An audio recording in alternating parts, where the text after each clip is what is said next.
Hello everyone and welcome back again to our channel in the strangers. आज का हमारा topic है translation. इससे पहले हम क्या पढ़ चुके हैं? रेप्लिकेशन पढ़ चुके हैं, डीएनए रेप्लिकेशन पढ़ चुके हैं, ट्रांसक्रिप्शन भी पढ़ लिया हमने। नेक्स्ट टॉपिक हमारा आता है ट्रांसलेशन। ट्रांसक्रिप्शन और ट्रांसलेशन ये दोनों प्रोसेस किस में इंक्लूडेड होते हैं? सेंट्रल डोग्मा में। यानी सबसे पहले हमने क्या किया? डीएनए से एमआरएनए की सिंथेसिस कराई, that process is known as transcription. Now today we have to study how mRNA will help in the synthesis of protein. This process is known as translation. तो ट्रांसलेशन समझने से पहले हमारे दो video आपको पहले से क्लियर होना चाहिए। एक में हमने डिस्कस किया टाइप ऑफ आरएनए, वहाँ पे हमारा टीआरएनए का स्ट्रक्चर हमने डिस्कस किया था। तो टीआरएनए का स्ट्रक्चर अगर क्लियर होगा तो ये ट्रांसलेशन टॉपिक हमारे लिए ईजी हो जाएगा। सेकेंड वीडियो आपके लिए इंपॉर्टेंट है जेनेटिक कोडॉन। जेनेटिक कोड, कैसे जेनेटिक कोड किसी अमाइनो एसिड के लिए कोड करते हैं, यानी जेनेटिक कोड क्या है? एमआरएनए पे प्रेजेंट नाइट्रोजनस बेसेस ही कुछ कॉम्बिनेशन के तरह काम करके किसी अमाइनो एसिड के लिए कोड करते हैं। तो ये दोनों वीडियोस आपने अगर पहले से देख रखा है तो ट्रांसलेशन प्रोसेस में कोई भी कॉम्प्लिकेशन नहीं आएगा समझने में। स्टार्ट करेंगे हम लोग ट्रांसलेशन। इसको हम ट्रांसलेशन क्यों बोल रहे हैं? ट्रांसलेशन हमें वर्ड से समझ में आ रहा है कोई ऐसा चीज़ जो कि एक लैंग्वेज की चीज़ को दूसरे लैंग्वेज में चेंज करता हो। ट्रांसलेशन हम इसी को तो बोलते हैं। तो यहाँ पे किस चीज़ का ट्रांसलेशन हो रहा है? यहाँ पे हम एमआरएनए की हेल्प से क्या बना रहे हैं? अमाइनो एसिड की चेन बना रहे हैं, यानी एमआरएनए की हेल्प से हम प्रोटीन बना रहे हैं। अब एमआरएनए क्या है? एमआरएनए न्यूक्लिक एसिड है, प्रोटीन क्या है? अमाइनो एसिड है। इन दोनों के बीच में कोई रिलेशन नहीं है, कोई कॉम्प्लीमेंटैरिटी नहीं है। बट एमआरएनए में प्रेजेंट नाइट्रोजनस बेसिस 3 कोडॉन्स के कॉम्बिनेशन में, यानी कि 3 नाइट्रोजनस बेसिस के कॉम्बिनेशन किसी एक अमाइनो एसिड के लिए कोड करते हैं। तो वही अमाइनो एसिड कैसे कोड होता है, ये सारी चीज़ें हम आज ट्रांसलेशन वाले वीडियो में देखेंगे। स्टार्ट करेंगे ट्रांसलेशन होता कहाँ है। अभी तक हमने जो भी पढ़ा, डीएनए रेप्लिकेशन देखा, ट्रांसक्रिप्शन देखा, ये दोनों प्रोसेसेस होते थे हमारे न्यूक्लियस के अंदर। ये दोनों प्रोसेसेस होते हैं हमारे न्यूक्लियस के अंदर। ट्रांसलेशन क्या होता है? ट्रांसलेशन यानी प्रोटीन सिंथेसिस। अब प्रोटीन सिंथेसिस कहाँ होता है? हम प्रोटीन सिंथेसिस बोलते हैं राइबोसोम्स में होता है। राइबोसोम्स को बोलते हैं ना, they are the protein factory.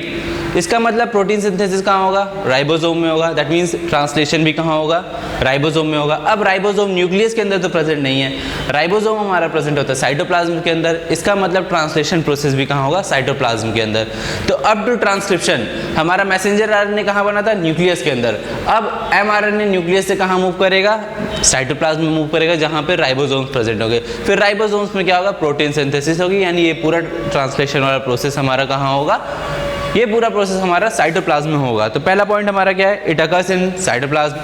फिर mRNA which was present in nucleus is transported to cytoplasm. अभी मैंने एक्सप्लेन किया ये चीज़।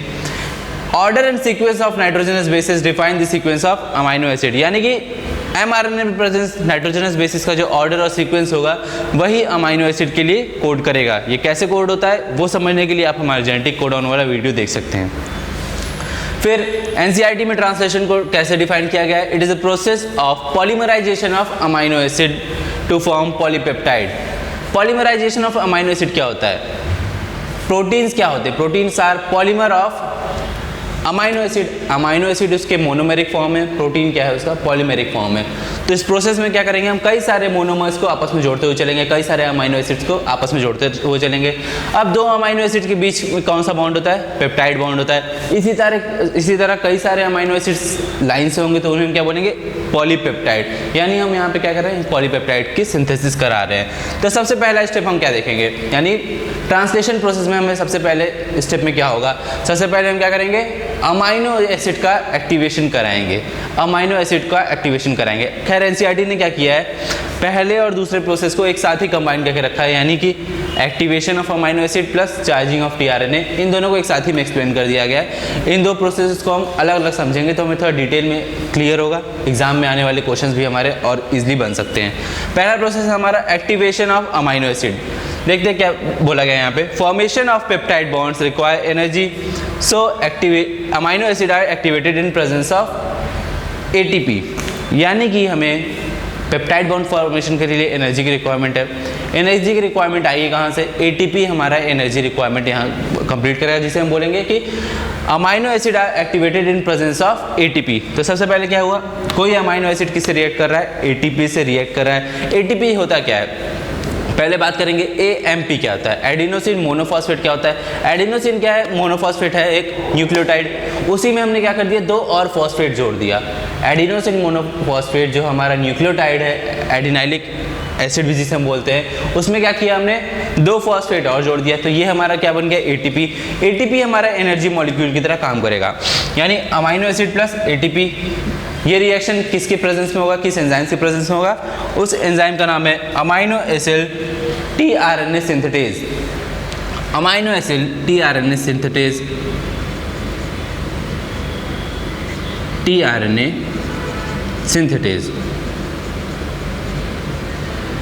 ये दोनों मिलके क्या कराएंगे, अमाइनो एसिड और ATP में रिएक्शन होगा। तो सबसे पहले होगा कि ATP के जो 2 टर्मिनल फॉस्फेट होते हैं वो हमारे एनर्जी मॉलिक्यूल की तरह काम करते हैं। हमने रेप्लिकेशन में भी ये चीज़ देखा था, ट्रांसक्रिप्शन में भी देखा था, यहाँ पे भी क्या हो गए, ये दोनों टर्मिनल फॉस्फेट क्या हो जाएंगे, ये दोनों टर्मिनल फॉस्फेट अलग हो जाएंगे, उससे क्या होगी, एनर्जी रिलीज होगी। बचेगा हमारे सामने क्या, AMP, यानी कि जो टर्मिनल फॉस्फेट हट गए, एडिनोसिन ट्राइफॉस्फेट में से 2 फॉस्फेट हटा दिया, तो बचा क्या हमारा AMP। और ये AMP अब किससे जुड़ा हुआ है, ये AMP अब जुड़ा हुआ है अमाइनो एसिड से। तो पूरा नाम हमने क्या रख दिया, अमाइनो एसाइल AMP, या इसी को हम क्या बोल सकते हैं, amino acyl adenylic acid. AMP को हम एडिनाइलिक एसिड भी बोल सकते हैं, ये हमने न्यूक्लिक एसिड वाले वीडियो में पढ़ रखा है। तो ये हो गया हमारा पहला process, that is activation of amino acid in presence of ATP। Enzyme कौन सा रिएक्शन कराएगा, अमाइनो एसिड tRNA सिंथेटेज। बचा हमारे सामने आया क्या, amino acyl AMP, adenosine monophosphate, क्योंकि हमारा क्या है, न्यूक्लियोटाइड है। फिर सेकंड स्टेप क्या है हमारा, charging of tRNA। Charging of tRNA में ऐसा कुछ नहीं होगा कि उस पर हम कोई चार्ज लाएंगे, पॉजिटिव चार्ज या नेगेटिव चार्ज, ऐसा कुछ नहीं है होने वाला है। यहाँ पे देखते होता क्या है, चार्जिंग ऑफ tRNA, जैसे इसे एक और नाम से बोलते हैं अमाइनो एसाइलेशन ऑफ tRNA, क्या बोल सकते हैं हम, loading of tRNA। Loading of tRNA से क्या समझ आ रहा है, tRNA पे कुछ लोड हो रहा है, क्या लोड हो रहा है, अमाइनो एसिड, जिस अमाइनो एसिड का हमने एक्टिवेशन कराया है उसको अब हम किससे जोड़ देंगे, tRNA से। तो वही प्रोसेस है हमारा, चार्जिंग ऑफ tRNA बोलेंगे, या अमाइनो एसाइलेशन ऑफ tRNA बोल सकते हैं, या लोडिंग ऑफ tRNA बोल सकते हैं। तो हमारा ये जो लास्ट प्रोडक्ट बना था अमाइनो एसाइल AMP, ये किससे रिएक्ट करेगा, ट्रांसफर RNA से। किससे रिएक्ट करेगा, हमारा tRNA से रिएक्ट कराएगा।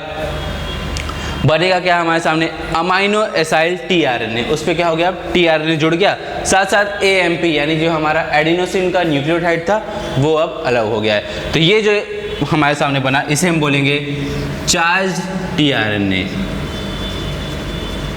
Charge tRNA।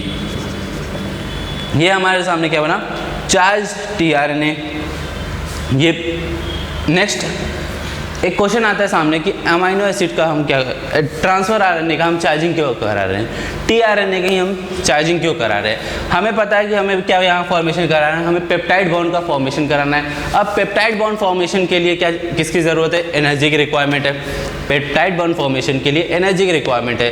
तो जब ऐसे 2 चार्ज tRNA, ऐसे 2 चार्ज tRNA, यानी एक tRNA में कोई अमाइनो एसिड, सेकंड tRNA पे कोई दूसरा अमाइनो एसिड या same amino acid, 2 charge tRNA जब ऐसे पास पास आएंगे, क्लोजली आएंगे, तो ये जो हमारा पेप्टाइड बॉन्ड फॉर्मेशन है ये रिएक्शन क्या होगा और इजीली फैसिलिटेट हो सकता है। तो अगर क्वेश्चन पूछा जाए कि why do we have to charge tRNA, तो इसका रीज़न क्या है, 2 चार्ज tRNA को हम पास पास लाएंगे तो ये पेप्टाइड बॉन्ड फॉर्मेशन को फैसिलिटेट कराएगा। तो NCERT ने भी क्या लिखा है, 2 amino acid are joints by peptide bond, formation of peptide bond requires energy, so tRNA are charge. If such 2 charge tRNA are brought together, the formation of peptide bond will take place, the formation of peptide bond will take place। फिर देखेंगे यहाँ पे एक enzyme की requirement होती है जिसे हम बोलते हैं पेप्टाइडिल ट्रांसफरेज, उसके बारे में भी हम आगे डिटेल में पढ़ेंगे। नेक्स्ट हमारे प्रोसेस स्टार्ट होंगे। अब हम पढ़ने वाले हैं ट्रांसलेशन के process, initiation, elongation and termination. तो फर्स्ट स्टेप देखते हैं हम लोग हमारा इनिशिएशन ऑफ पॉलीपेप्टाइड चेन। यहाँ से चीज़ें क्या होने वाली हैं और इंटरेस्टिंग होती जाएगी, पढ़ने में और भी मज़ा आएगा हमें। इनिशिएशन ऑफ पॉलीपेप्टाइड चेन यानी कि कैसे हमारा ट्रांसलेशन इनिशिएट होगा। जैसे हमने ट्रांसक्रिप्शन में भी देखा था इनिशिएशन, इलॉन्गेशन, टर्मिनेशन, उसी तरह यहाँ पे भी देखेंगे initiation, elongation and termination. Initiation जहाँ पे ट्रांसलेशन इनिशिएट होगा, टर्मिनेशन जहाँ पे ट्रांसलेशन एंड होगा। जैसा कि हमने सेम टू सेम देखा था वहाँ पे ट्रांसक्रिप्शन में भी। अब एक इम्पॉर्टेंट चीज़ कि इनिशिएशन या ट्रांसलेशन किस डायरेक्शन में होगा। जैसे हमने डीएनए रेप्लिकेशन में देखा, रेप्लिकेशन सिर्फ एक ही डायरेक्शन में हो सकता था 5 प्राइम टू 3 प्राइम। ट्रांसक्रिप्शन में भी देखा, वो भी किस डायरेक्शन में होता था 5 prime to 3 prime. Similarly translation भी होगा हमारा 5 प्राइम टू 3 प्राइम। अभी डायग्राम के थ्रू क्लियर करूंगा। फिलहाल एनसीईआरटी में चाहे तो आप लोग डायग्राम देख सकते हैं पेज नंबर 115 पे। यहाँ पे देख सकते हैं ट्रांसलेशन किस डायरेक्शन में आगे बढ़ रहा है, 5 प्राइम टू 3 प्राइम डायरेक्शन में ही आगे बढ़ रहा है। अब हम क्या करते हैं, स्टार्ट करते हैं अपना। पहला चीज़ होगा हमारा formation of initiation complex. Initiation complex कुछ नहीं है, बस एक ऐसा स्ट्रक्चर है, यानी कुछ चीज़ें ऐसे मिल के बनाएंगी जो हमारा ट्रांसलेशन इनिशिएट कराएगा। इनिशिएशन कॉम्प्लेक्स एक ऐसा स्ट्रक्चर होगा जिसमें कई सारी चीज़ें मिली आपस में जुड़ी होंगी, वो हमारे क्या कराएंगे, ट्रांसलेशन इनिशिएट कराएंगे। सबसे पहले देखते हैं क्या क्या चीज़ें यहाँ पे इंपॉर्टेंट है, यानी इनिशिएशन कॉम्प्लेक्स में क्या क्या चीज़ें होंगी। Smallest subunit of ribosome, ध्यान देना है कि लार्जेस्ट सब यूनिट इनिशिएशन कॉम्प्लेक्स का पार्ट नहीं होता है। क्या क्या चीज़ें स्टार्ट हुई हमारी, smallest subunit of ribosome, then mRNA पे ही तो नाइट्रोजनस बेसिस प्रेजेंट है जो कि हमारे अमाइनो एसिड के लिए कोड करेंगे। तो ये दो इंपॉर्टेंट चीज़ क्या है हमारे, smallest subunit then mRNA. Third one is charge tRNA, जो कि अभी हमें थोड़ी देर पहले पढ़ा था, चार्जिंग ऑफ टीआरएनए, यानी उस टीआरएनए पे क्या कोई अमाइनो एसिड प्रेजेंट होगा। थर्ड इंपॉर्टेंट चीज़ क्या है हमारी, चार्ज टीआरएनए। साथ ही साथ क्या है, जीटीपी, ग्वानोसिन ट्राइफॉस्फेट। जैसे हमने देखा एटीपी एनर्जी मॉलिक्यूल की तरह काम कर सकता है, ग्वानोसिन ट्राइफॉस्फेट भी एनर्जी मॉलिक्यूल की तरह काम कर सकता है। कैसे, सिमिलरली वही तरह अपने 2 टर्मिनल फॉस्फेट बॉन्ड को रिमूव करके, अब बॉन्ड की ब्रेकिंग होगी तो वहाँ पे क्या होगा, एनर्जी रिलीज होगा। साथ साथ प्रेजेंट है क्या, Mg2+। अब Mg2+ क्यों रिक्वायर्ड है, Mg2+ हमने पढ़ रखा है सेल बायोलॉजी में भी, जब हमने राइबोसोम पढ़ा था कि राइबोसोम के दोनों सब यूनिट, लार्जेस्ट सब यूनिट है स्मॉलर सब यूनिट, आपस में सॉल्ट लिंकेज से अटैच्ड होते हैं। राइबोसोम्स के दोनों सब यूनिट आपस में सॉल्ट लिंकेज से अटैच होते हैं, तो Mg2+ यही हमारा हेल्प कराता है सॉल्ट लिंकेज में। जीटीपी का काम क्या था, एनर्जी के लिए। और कुछ इनिशिएशन फैक्टर कुछ नहीं है, प्रोटीन्स हैं जो कि हमारे ट्रांसलेशन प्रोसेस में हेल्प कराएंगे। क्या क्या देखा हमने, smallest subunit of ribosome, mRNA, charge tRNA, GTP, Mg2+ और इनिशिएशन फैक्टर। ध्यान देता हूँ यहाँ पे ट्रांसलेशन प्रोसेस में हमारे तीनों टाइप के आरएनए आ गए। एमआरएनए दिख रहा है, टीआरएनए दिख रहा है, राइबोसोमल आरएनए भी है। राइबोसोमल आरएनए क्या है, राइबोसोम्स हमारा किसका बना हुआ है, आरआरएनए का ही तो बना हुआ है। तो ये हमारा राइबोसोम्स क्या है, आरआरएनए। ध्यान दे सकते हैं हम लोग कि ट्रांसलेशन प्रोसेस में तीनों आरएनए, तीनों टाइप्स के आरएनए साथ मिलके काम करते हैं। अब इनिशिएशन कॉम्प्लेक्स हमारा बन गया। इनिशिएशन कॉम्प्लेक्स में क्या क्या आया, सबसे पहले मैंने ये ड्रॉ किया, क्या एक एमआरएनए ड्रॉ किया जिसमें नाइट्रोजनस बेसिस का सीक्वेंस है। उस पर आके क्या अटैच हुआ हमारा, राइबोसोम का स्मॉलेस्ट सब यूनिट। ये रेड कलर से जो मैंने ड्रॉ किया ये क्या है, राइबोसोम का स्मॉलेस्ट सब यूनिट। इसी पे हमारा क्या आ रहा है, चार्ज टीआरएनए आ रहा है। इसी पे हमारा क्या आ रहा है, चार्ज टीआरएनए, यानी ये जो बॉक्स मैंने बनाया है वो क्या है, टीआरएनए। उस पर कोई अमाइनो एसिड अटैच्ड है जिसे हम क्या बोलेंगे, चार्ज टीआरएनए। तो इनिशिएशन कॉम्प्लेक्स में हमारे क्या क्या चीज़ें आई, एमआरएनए पे मैंने ये भी शो किया है 7 मेथाइल ग्वानोसिन कैप जो कि 5' एंड पे होता है, 3' एंड पे पॉली ए टेल होता है। ये सब चीज़ें हमने पहले पढ़ रखी है मैच्योरेशन ऑफ एचएनआरएनए में। ये क्या हो गया, इसी पे हमारा आके अटैच हो गया smallest subunit of ribosome. ऊपर से क्या आ रहा है हमारा, चार्ज टीआरएनए। टीआरएनए का स्ट्रक्चर याद हो तो कुछ इस तरह होता है। टीआरएनए का स्ट्रक्चर हमने पढ़ रखा है पहले भी, कुछ इस तरह का होता है, यानी एक सिंगल स्ट्रैंडेड आरएनए होता है। एक तरफ इसका 3 प्राइम एंड होता है, एक तरफ इसका 5 प्राइम एंड होता है। 3 प्राइम एंड पे ही याद रखना है हमें क्या अटैच होगा, अमाइनो एसिड। अमाइनो एसिड कहाँ के अटैच होता है, 3 प्राइम एंड पे। किससे अटैच होता है, अपने COOH ग्रुप से। अमाइनो एसिड में एसिड ग्रुप जो होगा उसका कार्बोक्सिलिक एसिड ग्रुप, वो आके टीआरएनए के 3 प्राइम एंड से अटैच होता है। तो ये चीज़ें डिटेल में वहाँ पढ़ी थी, एक बार वापस से मैं रिवाइज करा देता हूँ। फिर इसमें कुछ लूप होते हैं, इसे हम बोलते हैं TCIC लूप, इसे बोलते हैं हम DHU लूप, इसे बोलते हैं हम एंटी कोडॉन लूप। क्योंकि एमआरएनए में क्या प्रेजेंट है, कोडॉन प्रेजेंट है। तो यहाँ क्या प्रेजेंट होगा, टीआरएनए के इस लूप पे, इसे हम बोलते हैं एंटी कोडॉन लूप, यानी कोडॉन का कॉम्प्लीमेंट्री लूप प्रेजेंट होगा यहाँ पे। कोडॉन का कॉम्प्लीमेंट्री नाइट्रोजनस बेस हमारा कहाँ प्रेजेंट होगा, एंटी कोडॉन लूप पे, और यही कोडॉन किसके लिए कोड करेगा, किसी अमाइनो एसिड के लिए कोड करेगा। अब जैसे हम देख सकते हैं कि ट्रांसलेशन हमारा स्टार्ट होता है कहाँ से, हमेशा AUG कोडॉन से स्टार्ट होगा। ट्रांसलेशन हमारा AUG कोडॉन से स्टार्ट होगा। AUG हमारा किसके लिए कोड करता है, मेथियोनिन के लिए कोड करता है। यूकैरियोट्स में मेथियोनिन के लिए, प्रोकैरियोट्स में फॉर्माइल मेथियोनिन के लिए। साथ ही साथ AUG स्टार्ट कोडॉन की तरह भी काम करता है, ये मैंने वीडियो में बताया था जेनेटिक कोडॉन वाले। तो AUG हमारा ट्रांसलेशन स्टार्ट कराएगा, यानी हमारा जो पहला tRNA होगा वो आगे कहाँ अटैच होगा, हमेशा AUG सीक्वेंस पे ही अटैच होगा जहाँ पे ट्रांसलेशन स्टार्ट होगा। और AUG किसके लिए कोड करता है, AUG कोड करता है हमारा मेथियोनिन के लिए। तो हमारा जो इनिशिएटर tRNA होगा, इसको इनिशिएटर tRNA क्यों बोले, क्योंकि ये ट्रांसलेशन इनिशिएट करा रहा है। AUG कोड करता है मेथियोनिन के लिए, तो इनिशिएटर tRNA किस अमाइनो एसिड को लेके आएगा अपने साथ साथ, मेथियोनिन को लेके आएगा। और इसका एंटी कोडॉन क्या होगा, UAG, यानी tRNA पे क्या सीक्वेंस होगा, UAG, mRNA पे AUG, ये लेके क्या आया, methionine, cause AUG codes for methionine. तो ये स्ट्रक्चर हमारा क्या हो गया, पूरा इनिशिएशन का कॉम्प्लेक्स। वहाँ पे याद हो कि मैंने T-Cy लूप का भी फंक्शन बताया था। T-Cy लूप क्या कराता है, लार्जर सब यूनिट से हेल्प कराता है अटैच करने में। DHU लूप क्या कराता है, अभी जो हमने थोड़ी देर पहले प्रोसेस पढ़ा, amino acid transfer RNA synthetase, एक एंजाइम का नाम हमने लिखा था amino acid transfer RNA synthetase. DHU loop उस amino acid transfer RNA synthetase enzyme को रिकॉग्नाइज कराने में हेल्प कराता है। खैर ये चीज़ हमने पहले से पढ़ रखी है। इनिशिएटर कॉम्प्लेक्स का पार्ट हमारा लार्जर सब यूनिट नहीं होता, ये चीज़ हमें ध्यान रखना है हमेशा। अब आगे क्या देखने वाले हैं, इनिशिएटर कॉम्प्लेक्स हमारा बन चुका है, this is our initiator complex, यानी कि इस पे अभी tRNA आके अटैच हो जाएगा। अब इस पे क्या होगा, हमारा लार्जर सब यूनिट आके अटैच होगा। On initiation complex larger subunit of ribosome is attach, यानी कि इनिशिएटर कॉम्प्लेक्स से जैसे ही हमारा लार्जर सब यूनिट अटैच हुआ, अब पूरा राइबोसोम का फॉर्मेशन हो गया। स्मॉलर यूनिट और लार्जर सब यूनिट दोनों आपस में जुड़ गए तो होल राइबोसोम इज फॉर्म। अब पूरे राइबोसोम का फॉर्मेशन हो गया। अब हम इसे बोल सकते हैं ये हमारा प्रोटीन फैक्ट्री है, यानी जैसे ही transfer RNA larger subunit आके अटैच हुआ, ये अब हमारे प्रोटीन फैक्ट्री की तरह काम कर सकता है, यानी ये हमारा ट्रांसलेशन प्रोसेस करा सकता है, फॉर्मेशन ऑफ पॉलीपेप्टाइड करा सकता है। तो देखते हैं ये क्या मैंने ड्रॉ किया है, ये है मेरा larger subunit of ribosome. Larger subunit पे 3 साइट होते हैं, NCERT में भी दिया गया है। NCERT में खैर 2 ही साइट का नाम दिया गया है, A site and P site. Actually में 3 साइट होते हैं, A site, P site and E site. अब A साइट को क्या बोलते हैं हम लोग, amino acid site. P site को बोलते हैं हम लोग पेप्टाइडिल साइट। E साइट को बोलते हैं हम लोग एग्जिट साइट। अभी इसके फंक्शन समझ में आ जाएंगे क्या होता है।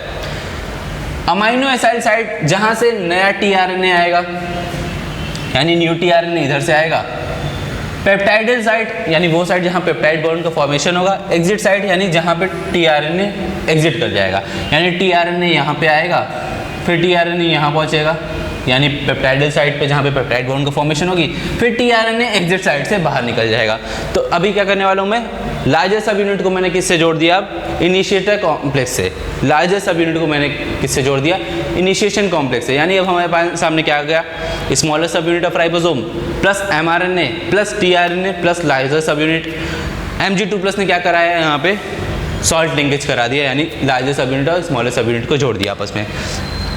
ध्यान देना है कि हमें कि लार्जर सब यूनिट जाके इनिशिएटर कॉम्प्लेक्स पे अटैच हुआ है।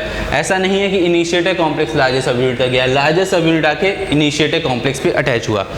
अब मैंने अभी बोला A साइट का काम है, इसे हम बोलते हैं amino acid transfer RNA, incoming transfer RNA। A site मैंने बोला इनकमिंग ट्रांसफर RNA, यानी नया ट्रांसफर RNA यहाँ से आता है। बट इनिशिएशन के टाइम ऐसा नहीं होता है। इनिशिएशन के टाइम ऑलरेडी यहाँ पे क्या होगा, ट्रांसफर RNA आके जुड़ चुका होगा। बट जो लार्जर सब यूनिट आया वो कहाँ आके जुड़ा, वो P साइट पे आके जुड़ा। यानी इनिशिएशन के टाइम हमारा A साइट एम्प्टी रहता है। क्यों एम्प्टी रहता है, ताकि जब नया ट्रांसफर RNA आ सके वो यहाँ आके जुड़े। क्या बोला मैंने, A साइट हम बोलते हैं incoming transfer RNA, E site बोलते हैं हम लोग exiting transfer RNA। But during initiation, यानी जब इनिशिएशन होगा तो A साइट एम्प्टी होगा। क्यों, ताकि हमारा नेक्स्ट ट्रांसफर RNA क्या करे, यहाँ से आके जुड़ सके। फर्स्ट tRNA कहाँ हमारा जुड़ा, P साइट पे, यानी कि tRNA ऑलरेडी जुड़ रखा था। जब लार्जर सब यूनिट आया हमारा, वो कहाँ आके जुड़ा, पी साइड पे। लार्जर सब यूनिट आया वो टीआरएनए से कहाँ पे जुड़ा, पी साइड पे। ए साइट हमारा इनिशिएशन के टाइम पे क्या होता है, ए साइट हमारा इनिशिएशन के टाइम पे एम्प्टी होता है ताकि हमारा नेक्स्ट टीआरएनए आ सके। तो ये हमारे सामने क्या हो गया, अब कंप्लीट राइबोसोम की सिंथेसिस हो गई। ये हो गया हमारा एमआरएनए। राइबोसोम हमारा बना हुआ है आरआरएनए का। फिर इधर होगा 5 मेथाइल गुआनोसिन कैप, इधर होगा पॉली ए टेल। राइबोसोम के लार्जेस्ट सब यूनिट पे क्या क्या प्रेजेंट है, A site, P site and E site. ये चीज़ मैं बार बार रिपीट कर रहा हूँ कि इनिशिएशन के टाइम हमारा ए साइट क्या होगा, एम्प्टी होगा। फिर एक इंपॉर्टेंट चीज़ हमारी रह गई क्या, कि आरआरएनए यानी राइबोसोम कैसे पहचानता है कि वो एमआरएनए से कहाँ जुड़ेगा। ये क्वेश्चन आता है ना हमारे सामने कि आरआरएनए को कैसे पता कि वो एमआरएनए के किस साइट पे जुड़ेगा। आरआरएनए को कैसे पता चला कि एमआरएनए के किस साइट पे जुड़ेगा। राइबोसोम किसका बना हुआ है, आरआरएनए का। आरआरएनए भी क्या है, एक न्यूक्लिक एसिड है। न्यूक्लिक एसिड है यानी इस पर भी नाइट्रोजनस बेसिस होंगे। एमआरएनए पे तो नाइट्रोजनस बेसिस हैं ही, यानी ये दोनों कैसे होने चाहिए, कॉम्प्लीमेंट्री होने चाहिए। तो वही हम देखने वाले हैं कि ये एक दूसरे को रिकॉग्नाइज कैसे करते हैं कि आरएनए और टीआरएनए को जुड़ना कहाँ है। तो यूकैरियोट्स में ये रिकॉग्निशन होता है 7 मेथाइल गुआनोसिन कैप से। यूकैरियोट्स के 5' एंड पे क्या होता है, 7 मेथाइल गुआनोसिन कैप। वो हेल्प कराता है रिकॉग्नाइज कराने में आरएनए और एमआरएनए को। प्रोकैरियोट्स में क्या होता है, यहाँ प्रोसेस थोड़ा अलग होता है। जैसे हमने ट्रांसक्रिप्शन में पढ़ा था Pribnow box, Hogness box, TATA box, ये सारी चीज़ें पढ़ी थी। वैसे ही यहाँ पे भी कुछ होता है सीक्वेंस। प्रिमनो बॉक्स है या टाटा बॉक्स हम क्या बोलते हैं, वो एक नाइट्रोजनस बेसिस का सीक्वेंस था जो हमारे आरएनए पॉलीमरेज को हेल्प कराता था डीएनए टेम्पलेट से अटैच कराने में। ऐसा ही यहाँ पे भी कुछ होता है प्रोकैरियोट्स में। इसको मैं लिख देता हूँ यहाँ पे, ये किसके लिए, प्रोकैरियोट्स के लिए। प्रोकैरियोट्स में एमआरएनए पे एक सीक्वेंस प्रेजेंट होता है जिसे हम बोलते हैं एसडी सीक्वेंस या शाइन-डिल्गानो सीक्वेंस। यानी एमआरएनए पे कुछ सीक्वेंस होता है। इनिशिएशन कोडॉन क्या है हमारा एमआरएनए पे, एयूजी। एयूजी से कुछ नाइट्रोजनस बेसिस पहले एक स्पेसिफिक सीक्वेंस होता है, उसे हम बोलते हैं शाइन-डिल्गानो सीक्वेंस। अब एमआरएनए पे शाइन-डिल्गानो सीक्वेंस है, इसका मतलब आरआरएनए पे क्या प्रेजेंट होगा, एंटी शाइन-डिल्गानो सीक्वेंस। एमआरएनए पे शाइन-डिल्गानो सीक्वेंस है, आरआरएनए पे क्या प्रेजेंट होगा, एंटी शाइन-डिल्गानो सीक्वेंस। ये दोनों सीक्वेंस आपस में कॉम्प्लीमेंट्री होंगे, तो यहाँ पे क्या हो जाएगी, हमारे एमआरएनए और आरआरएनए की बाइंडिंग हो जाएगी। बस हमें ये याद रखना है कि शाइन-डिल्गानो कहाँ प्रेजेंट है, एमआरएनए पे। आरआरएनए पे क्या है, एंटी शाइन-डिल्गानो सीक्वेंस प्रेजेंट है। ये दोनों क्या कराएंगे, एक दूसरे कॉम्प्लीमेंट्री हैं। एक दूसरे के कॉम्प्लीमेंट्री हैं तो एमआरएनए और आरआरएनए में बाइंडिंग करा देंगे, यानी एमआरएनए से हमारा स्मॉलर सब यूनिट ऑफ राइबोसोम आके अटैच हो जाएगा। सीक्वेंस जानने की हमें उतनी ज़रूरत नहीं है। अब जैसा मैंने बोला एयूजी से कुछ कोडॉन पहले प्रेजेंट होगा शाइन-डिल्गानो सीक्वेंस। इनिशिएशन हमारा कहाँ से स्टार्ट होगा, एयूजी से। इसका मतलब इससे पहले जो भी सीक्वेंस होगा उसका क्या होगा, उसका ट्रांसलेशन नहीं होगा, जिसे हम बोलते हैं यूटीआर। एयूजी से पहले जो भी सीक्वेंस होगा उसे हम क्या बोलेंगे, UTR, untranslated region.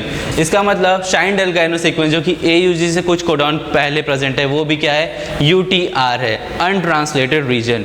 Untranslated region NCERT ने भी मेंशन किया है, बस एनसीईआरटी ने इसका नाम नहीं दिया है। शाइन-डिल्गानो सीक्वेंस प्रेजेंट कहाँ होगा, एयूजी से कुछ नाइट्रोजनस बेसिस पहले। फंक्शन क्या होगा शाइन एसडी सीक्वेंस का, फंक्शन होगा एमआरएनए और आरएनए को रिकॉग्नाइज कराने में हेल्प कराएगा। तो ये हमने क्या देख लिया, ओवरऑल हमारा इनिशिएशन कॉम्प्लेक्स। इनिशिएशन कॉम्प्लेक्स का पार्ट टीआरएनए नहीं, लार्जेस्ट सब यूनिट नहीं था। लार्जेस्ट सब यूनिट आके इनिशिएटर कॉम्प्लेक्स पे अटैच हुआ। इनिशिएशन के टाइम हमारा ए साइट एम्प्टी है ताकि हमारा नेक्स्ट नाइट्रोजनस बेस आ सके, यानी जैसे ही हमारा नेक्स्ट टीआरएनए आ सके, नेक्स्ट टीआरएनए आएगा तो वो हमारा क्या हो जाएगा, इलॉन्गेशन। तो इनिशिएशन पढ़ लिया, आप क्या पढ़ेंगे, इलॉन्गेशन। आगे देखते हैं हम लोग इलॉन्गेशन। इनिशिएशन देख लिया, अब इलॉन्गेशन देखेंगे।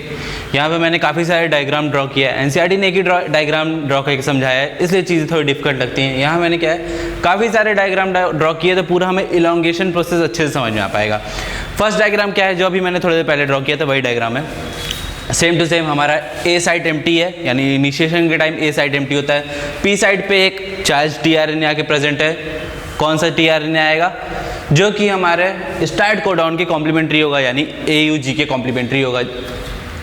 ई साइट हमारा एम्प्टी है, जिसे हम बोलते हैं एग्जिटिंग टीआरएनए।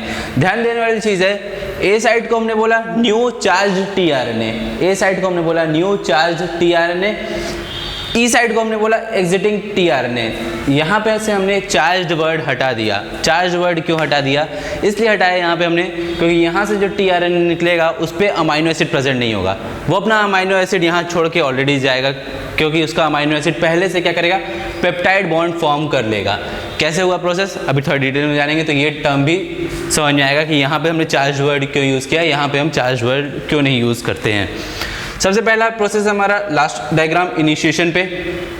अब इलोंगेशन के टाइम क्या होगा? इलोंगेशन के टाइम हमारा सबसे पहले तो ए साइट एम्प्टी है, यानी ए साइट पे क्या आएगा, new charge tRNA. New charge tRNA क्या होगा, स्पेसिफिक होगा। क्यों स्पेसिफिक होगा? एमआरएनए पे प्रेजेंट कोडॉन स्पेसिफिक होगा तो उसका टीआरएनए यानी उस पे प्रेजेंट टीआरएनए पे प्रेजेंट एंटीकोडॉन स्पेसिफिक होगा। एंटीकोडॉन स्पेसिफिक होगा तो एक स्पेसिफिक अमाइनो एसिड लेके आएगा, क्योंकि एक कोडॉन किसी एक अमाइनो एसिड के लिए ही कोड करता है। तो पहला कोडॉन हमारा क्या था, AUG। सेकंड कोडॉन हमारा कुछ भी होगा, उस कोडॉन का कॉम्प्लीमेंट्री क्या होगा, एंटीकोडॉन टीआरएनए पे। टीआरएनए के 3 प्राइम एंड पे क्या होगा, हमारा एक अमाइनो एसिड आके अटैच होगा। तो हम क्या देख सकते हैं, हमारा ई साइड तो अभी भी एम्प्टी है, पी साइड ऑलरेडी हमारा इनिशिएशन के टाइम ही फुल हो चुका था। ए साइड जो हमारा इनिशिएशन के टाइम एम्प्टी था, वहाँ पे इलोंगेशन में क्या हो गया, एक नया चार्ज टीआरएनए आया। ये हुआ हमारा इलोंगेशन का पहला स्टेप। तो डायग्राम कुछ इस सीक्वेंस में 1, 2, 3 एंड 4। सेकंड डायग्राम समझ में आया? अब नया टीआरएनए जब भी आएगा वो हमेशा ए साइड पे ही आएगा। नया टीआरएनए जब भी आएगा वो हमेशा ए साइड पे ही आएगा। इसका मतलब अब हमें क्या कराना है, ए साइड को वापस से एम्प्टी कराना है। ए साइड को वापस से एम्प्टी कराना है। ए साइड एम्प्टी कैसे होता है, चीज़ को समझने की कोशिश कीजिएगा, विजुअलाइज करने की कोशिश कीजिएगा। एमआरएनए अपने ही जगह पे रहेगा, ये राइबोसोम हमारा क्या हो जाएगा, आगे की तरफ स्लाइड कर जाएगा। एमआरएनए अपने ही जगह पे रहेगा, एमआरएनए प्रेजेंट, राइबोसोम आगे की तरफ स्लाइड हो जाएगा। अब राइबोसोम आगे की तरफ स्लाइड होगा तो क्या होगा, ये इस जगह आ जाएगा, ये इसके पीछे आ जाएगा और वापस से हमारा ए साइड क्या हो जाएगा, एम्प्टी हो जाएगा। वापस से रिपीट करता हूँ, एमआरएनए अपने पोजीशन पे ही है, उस पर प्रेजेंट राइबोसोम क्या होगा, आगे की तरफ स्लाइड होगा। राइबोसोम स्लाइड हुआ तो क्या हुआ, पी वाला ई पे आ जाएगा, ए वाला पी पे आ जाएगा। वापस से हमारा ए साइड क्या हो जाएगा, एम्प्टी हो जाएगा। समझ में आई ये बात? Ribosome slide over mRNA in 5 prime to 3 prime direction. Ribosome slide होगा एमआरएनए पे 5 प्राइम टू 3 प्राइम डायरेक्शन में। स्लाइडिंग कौन कराएगा, ये क्या हो रहा है, एक तरह का ट्रांसलोकेशन हो रहा है। ट्रांसलोकेशन हो रहा है राइबोसोम का, तो इस एंजाइम का नाम हमने क्या रखा, ट्रांसलोकेज एंजाइम। ट्रांसलोकेज एंजाइम क्या करेगा, राइबोसोम को एमआरएनए पे स्लाइड कराएगा। इसके लिए एनर्जी कहाँ से आएगी, वापस से जीटीपी के हाइड्रोलिसिस से एनर्जी आएगी। तो अब हमारा ए साइड क्या हो गया, ए साइड वापस से एम्प्टी हो गया था। यहाँ पे अब क्या हुआ होगा, जब नया टीआरएनए ई साइड पे आया होगा तो वो अपने ए साइड अपने अमाइनो एसिड का क्या किया होगा, पेप्टाइड बॉन्ड फॉर्मेशन हो गया होगा। डायग्राम कुछ इस तरह से समझना है हमें। जब ये स्लाइड करेगा उस टाइम पे क्या होगा, यहाँ पे जो ऑलरेडी बॉन्ड प्रेजेंट था 3 प्राइम एंड पे और अमाइनो एसिड पे, वो बॉन्ड टूट के क्या हो जाएगा, 2 चार्ज टीआरएनए आपस में आ गए तो वहाँ पे क्या हो जाएगा, पेप्टाइड बॉन्ड फॉर्मेशन हो जाएगा। यानी टीआरएनए अब क्या हो चुका, अलग हो चुका।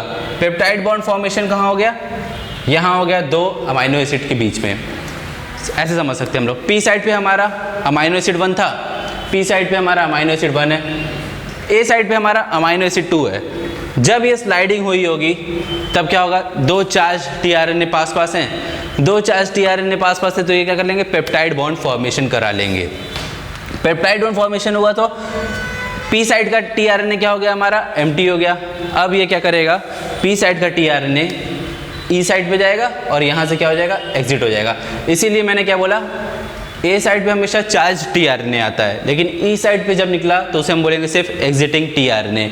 वहाँ पे हम चार्ज टीआरएनए वर्ड यूज़ नहीं करेंगे क्योंकि उसके पास अमाइनो एसिड अब रहेगा ही नहीं। तो देख सकते हैं हम लोग यहाँ पे हुआ कि हमारा 2 अमाइनो एसिड आपस में जुड़ गए।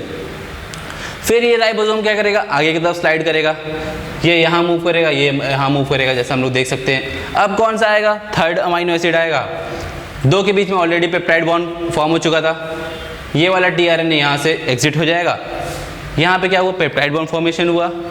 नेक्स्ट क्या है हमारा, नेक्स्ट न्यू चार्ज टीआरएनए यानी 3rd अमाइनो एसिड आएगा। फिर से अब 2 चार्ज टीआरएनए पास पास आ गए, फिर से 2 चार्ज टीआरएनए पास पास आ गए, वापस से क्या होगा, पेप्टाइड बॉन्ड फॉर्मेशन होगा। फिर से क्या होगा, स्लाइडिंग होगी और ये प्रोसेस कंटिन्यूसली चलता रहेगा। वापस से पूरे प्रोसेस को हम लोग एक बार एक्सप्लेन करते हैं। इनिशिएशन के टाइम हमारा ए साइट एम्प्टी था, ए साइट पे अब इलॉन्गेशन में क्या होगा, एक नया चार्ज टीआरएनए आएगा। दो चार्ज टीआरएनए पास पास आ गए तो क्या हो गया, दो चार्ज टीआरएनए पास पास आए तो पॉलीपेप्टाइड बॉन्ड का फॉर्मेशन हुआ। पॉलीपेप्टाइड बॉन्ड का फॉर्मेशन हुआ तो पहला वाला टीआरएनए अब क्या हो गया, एम्प्टी हो गया। वो किधर मूव करेगा, एग्जिट साइड पे, एग्जिट साइड से वो बाहर की तरफ निकल जाएगा। बाकी क्या हुआ, पूरा का पूरा राइबोसोम हमारा एमआरएनए पे स्लाइड हुआ। स्लाइडिंग किसने कराई, ट्रांसलोकेज एंजाइम में। जैसे जैसे स्लाइड करेगा हर बार ए साइट एम्प्टी होता जाएगा, हर बार जैसे भी ये आगे बढ़ेगा ए साइट एम्प्टी हो जाएगा। ए साइट पे हमेशा एक नया चार्ज टीआरएनए आएगा। वापस से हर बार दो चार्ज टीआरएनए पास पास आएंगे। दो चार्ज टीआरएनए के पास पास से क्या होगा, पेप्टाइड बॉन्ड फॉर्मेशन फैसिलिटेट होगा, दोनों पेप्टाइड बॉन्ड फॉर्म कर लेंगे। फिर से वो चार्ज टीआरएनए क्या होगा, एम्प्टी हो जाएगा, एग्जिट साइड से निकल जाएगा। तो ये प्रोसेस हमारा कंटिन्यूसली चलता रहेगा। अब इंपॉर्टेंट चीज़, ये जो पेप्टाइड बॉन्ड फॉर्मेशन हुआ वो किसने कराया। पहले पॉइंट हमारे क्या सामने क्या है, new tRNA with new amino acid attach with A site. New tRNA with new amino acid attach with A site. Second point, the link between amino acid and P site is broken. यानी कि P site पे जो amino acid था और P side पे जो amino acid और tRNA था, इनके बीच में क्या हुआ, बॉन्ड टूटा, तभी तो वो पेप्टाइड बॉन्ड फॉर्मेशन कराएगा। थर्ड पॉइंट क्या है, new peptide bond form between COOH of P site and NH2 group of A site. अब हमें पता है पेप्टाइड बॉन्ड फॉर्मेशन क्या होता है, हमने बायोमोलिक्यूल में पढ़ा है कि COOH ग्रुप के एक अमाइनो एसिड का COOH group second amino acid के NH2 ग्रुप से रिएक्ट कराता है। तो पी साइड का कौन सा ग्रुप रहेगा, COOH ग्रुप, क्योंकि वो 3 प्राइम एंड से उसी से अटैच हुआ था। पी साइड पे जो अमाइनो एसिड होगा वो अपने COOH ग्रुप से टीआरएनए से अटैच था। अब टीआरएनए से डिटैच हो गया वहाँ से, तो उसका COOH ग्रुप फ्री है। ये COOH ग्रुप ए साइड पे प्रेजेंट अमाइनो एसिड के NH2 ग्रुप से क्या करेगा, रिएक्ट करेगा। तो यही हमारा क्या हो जाएगा, पेप्टाइड बॉन्ड फॉर्मेशन। तो लास्ट पॉइंट क्या था हमारा, new peptide bond form between COOH group of P site and NH2 group of A site. हमें ध्यान क्या रखना है, ये बात भी मैं वैसे तो मैंने बता दिया, उसका लॉजिकल रीज़न क्या है कि राइबोसोम क्यों स्लाइड करता है, क्यों नहीं टीआरएनए मूव करता है। टीआरएनए नहीं मूव कर सकता, क्यों, क्योंकि टीआरएनए और आरएनए के बीच क्या है, हाइड्रोजन बॉन्ड प्रेजेंट है। टीआरएनए और आरएनए के बीच हाइड्रोजन बॉन्ड प्रेजेंट है, वो मूव नहीं कर सकता। इस वजह से क्या होता है, राइबोसोम ही हमारा उसके ऊपर स्लाइड करता है। फिर बात आएगी, हमने पेप्टाइड बॉन्ड देख लिया कि फॉर्म हुआ है। पेप्टाइड बॉन्ड फॉर्मेशन में हेल्प कौन कराया, पेप्टाइड बॉन्ड फॉर्मेशन में जो हेल्प कराया उस एंजाइम का नाम है पेप्टाइडिल ट्रांसफरेज। पेप्टाइडिल ट्रांसफरेज, किसी भी एंजाइम का फंक्शन उसके नाम से बहुत क्लियर होता है हमारे सामने। पेप्टाइडिल ट्रांसफरेज, नाम समझ आ रहा है। पहला चीज़ पेप्टाइडिल यानी पेप्टाइड को फॉर्मेशन कराएगा, साथ ही साथ क्या करा रहा है, ये ट्रांसफर भी करा रहा है। कैसे ट्रांसफर करा रहा है, देख सकते हैं अमाइनो एसिड यहाँ प्रेजेंट है, एक अमाइनो एसिड यहाँ प्रेजेंट है। नेक्स्ट हम देख रहे हैं क्या, दोनों अमाइनो एसिड क्या हो जा रहे हैं, ट्रांसफर हो जा रहे हैं, यानी एक ही टीआरएनए में प्रेजेंट हो जा रहे हैं। तो इस वजह से इस एंजाइम का क्या नाम हमने रखा, पेप्टाइडिल ट्रांसफरेज। एक तरफ तो ये पेप्टाइड बॉन्ड का फॉर्मेशन भी करा रहा है, साथ ही साथ अमाइनो एसिड का ट्रांसफर भी करा रहा है। तो एंजाइम के नाम से हमें उसका फंक्शन काफ़ी क्लियर हो सकता है। जैसे यहाँ हमने देखा ट्रांसलोकेज एंजाइम, तो ये क्या करा रहा है, राइबोसोम का लोकेशन चेंज करा रहा है, राइबोसोम को आगे स्लाइड करा रहा है। तो ये भी हमारा क्लियर हो गया क्या, पेप्टाइडिल ट्रांसफरेज। इसी तरह कई सारे अमाइनो एसिड आपस में जुड़ते चलेंगे तो एक पॉलीपेप्टाइड का फॉर्मेशन हो जाएगा। जैसा हम यहाँ देख सकते हैं, amino acid 1, amino acid 2, 3, 4 and 5। तो ये स्टेप अप हमारा क्या होगा, एक लंबी चेन बन जाएगी अमाइनो एसिड की। अब हमें क्या कराना होगा, टर्मिनेशन कराना होगा।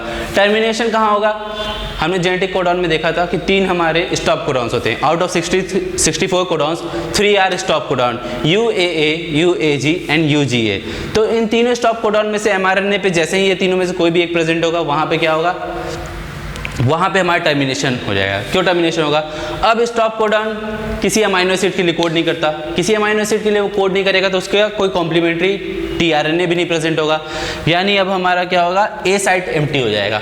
ए साइट हमारा क्या हो जाएगा, एम्प्टी हो जाएगा, क्योंकि लास्ट क्या है हमारा, पी साइट तक हमारा पेप्टाइड बॉन्ड का फॉर्मेशन हुआ है। ए साइट हमारा एम्प्टी है, क्यों, क्योंकि यहाँ स्टॉप कोडॉन प्रेजेंट है। स्टॉप कोडॉन प्रेजेंट है तो कोई टीआरएनए भी नहीं आएगा, क्योंकि स्टॉप कोडॉन किसी अमाइनो एसिड के लिए कोड ही नहीं करता है।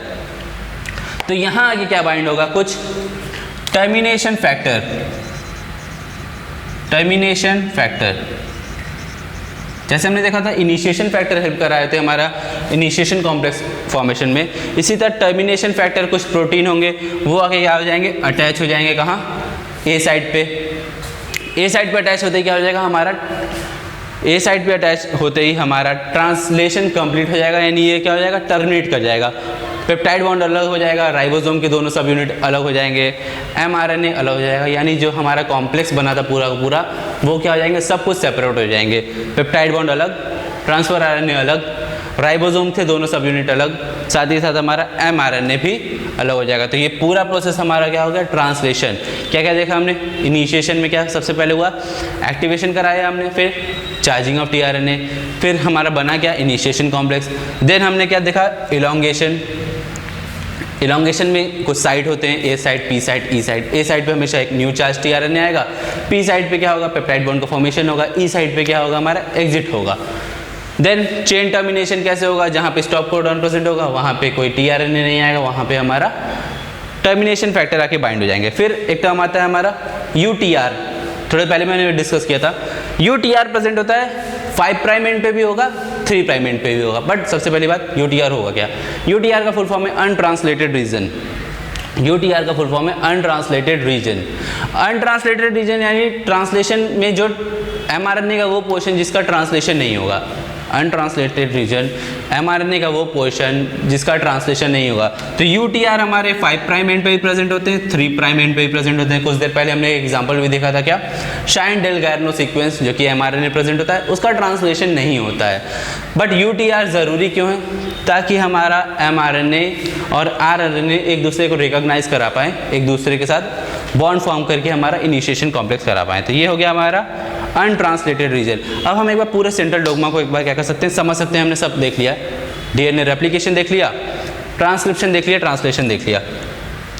तो अब यहाँ मैंने क्या ड्रॉ किया, एक सेल ड्रॉ किया, सेल के अंदर न्यूक्लियस, सेल ड्रॉ किया, सेल के अंदर न्यूक्लियस ड्रॉ किया। न्यूक्लियस के अंदर क्या प्रेजेंट है, इसका डीएनए, ये डबल स्टैंडर्ड डीएनए बना दिया मैंने। डीएनए से क्या हुआ होगा, सबसे पहले डीएनए रेप्लिकेट करेगा, पहला प्रोसेस क्या था हमारा, रेप्लिकेशन। उसके बाद इसका क्या होगा, डीएनए से सिंगल स्टैंडर्ड एमआरएनए बना होगा, जिस प्रोसेस को हम बोलते हैं, इस प्रोसेस को हम बोलते हैं ट्रांसक्रिप्शन। अगर यूकैरियोट होगा तो इस एमआरएनए का एचएनआरएनए बना होगा, एचएनआरएनए का क्या होगा, मैच्योरेशन होगा, तब एमआरएनए बनेगा। फिर ये एमआरएनए क्या करेगा, बाहर की तरफ मूव करेगा, बाहर क्या प्रेजेंट है, राइबोसोम्स प्रेजेंट है। ये एमआरएनए राइबोसोम्स के साथ जुड़ के क्या कर देगा, हमारा ट्रांसलेशन। तो पूरा प्रोसेस हम कैसे समझ सकते हैं सेंट्रल डोग्मा को, डीएनए न्यूक्लियस के अंदर प्रेजेंट है, डीएनए रेप्लिकेशन भी न्यूक्लियस के अंदर होगा, ट्रांसक्रिप्शन न्यूक्लियस के अंदर होगा, बट ट्रांसलेशन हमारा न्यूक्लियस के बाहर होगा जहाँ पे राइबोसोम्स प्रेजेंट होंगे। तो ये ओवरऑल हमारा क्या होगा, सेंट्रल डोग्मा। अब एक टर्म एनसीईआरटी क्लास 11th में दिया गया है, पॉलीसोम्स। यहाँ पे मैं इसको इसलिए डिस्कस कर रहा हूँ क्योंकि जो चीज़ें हमने अभी पढ़ी हैं उसी से रिलेटेड है। पॉलीसोम्स कहाँ मिल जाएगा आपको, NCERT class 11th cell biology वाले चैप्टर में मिल जाएगा। Several ribosome may attach to single RNA. Definition दी गई है, several ribosome may attach to single RNA. That structure is known as polysomes. नाम से समझ में आ रहा है, polysomes. ये क्या होता है, अब हमारे सामने क्या एक मैसेंजर RNA बना हुआ है, एक मैसेंजर RNA बना। अब इसी मैसेंजर RNA से बहुत सारे राइबोसोम आके अगर अटैच हो जाएं तो क्या हो जाएगा, उस स्ट्रक्चर को हम बोलेंगे पॉलीसोम्स। अब पॉलीसोम बनते क्यों हैं, हमें पता है प्रोटीन रेप्लिकेट नहीं कर सकते, हमें हर बार प्रोटीन का क्या कराना होता है, सिंथेसिस करानी होती है। प्रोटीन रेप्लिकेशन नहीं होता, प्रोटीन हर बार सिंथेसाइज होता है। तो एक एमआरएनए पे एक राइबोसोम आया, वो स्लाइड करते हुए आगे बढ़ गया, यानी कि एमआरएनए का वो पोजीशन अब क्या है, एम्प्टी है। तो वहाँ आगे क्या हो सकता है, दूसरा राइबोसोम भी अटैच हो सकता है। तो इसी तरह मान लिया हमने एक राइबोसोम अटैच था, सबसे पहले वो आगे की तरफ स्लाइड करते हुए चला जाएगा, पूरे एमआरएनए का ट्रांसलेशन हो जाएगा, यानी पूरे एमआरएनए से प्रोटीन बन जाएगा। सेकेंड, जैसे ही उसकी साइड एम्प्टी हुई, ये स्लाइड किया, एमआरएनए की वो रीजन क्या हो गया, एम्प्टी हो गई। अब वहाँ पे दूसरा राइबोसोम भी आगे अटैच हो सकता है। क्यों अटैच हो सकता है, क्योंकि डीएनए का प्रोटीन का रेप्लिकेशन नहीं करा सकते हम लोग, प्रोटीन हर बार हमें सिंथेसाइज कर रहा है। तो हम वेट नहीं करेंगे कि एक राइबोसोम पूरे प्रोटीन का ट्रांसलेशन करा ले, एक राइबोसोम पूरे mRNA का ट्रांसलेशन करा ले, हम वेट नहीं कर सकते। हम क्या करते हैं, जैसे जैसे mRNA पे पहला राइबोसोम स्लाइड करते जा रहा है, दूसरा राइबोसोम आ गया, ये दोनों स्लाइड किए, तीसरा राइबोसोम आ गया। तो इस तरह सेवरल राइबोसोम में अटैच टू सिंगल mRNA, एक ही mRNA पे कई सारे राइबोसोम आके अटैच होंगे, तो इसे हम क्या बोलेंगे, पॉलीजोम्स। तो पॉलीजोम्स आपने 11th में पढ़ा होगा। यहाँ पे मैंने क्या किया, डायग्राम के थ्रू भी समझाने की कोशिश की कि ऐसा ज़रूरी क्यों है पॉलीजोम्स का बनना। क्यों? क्योंकि ताकि हमें वेट ना करना पड़े कि एक राइबोसोम पूरा हमारा ट्रांसलेशन प्रोसेस कंप्लीट कर ले तब हम सेकंड राइबोसोम लाएं। नहीं, जैसे जैसे राइबोसोम स्लाइड हो रहा है, साइट एम्प्टी है, तो दूसरी राइबोसोम भी वहाँ आ सकती हैं। ये ओवरऑल हमारा क्या हो गया, प्रोसेस हो गया ट्रांसलेशन का। एक चीज़ मैंने नहीं बताया यहाँ पे, ये जो एंजाइम था हमारा पेप्टाइडल ट्रांसफरेज, जो कि यहाँ पे बॉन्ड का फॉर्मेशन कराता है, ये एक तरह का क्या होता है, राइबोजाइम होता है।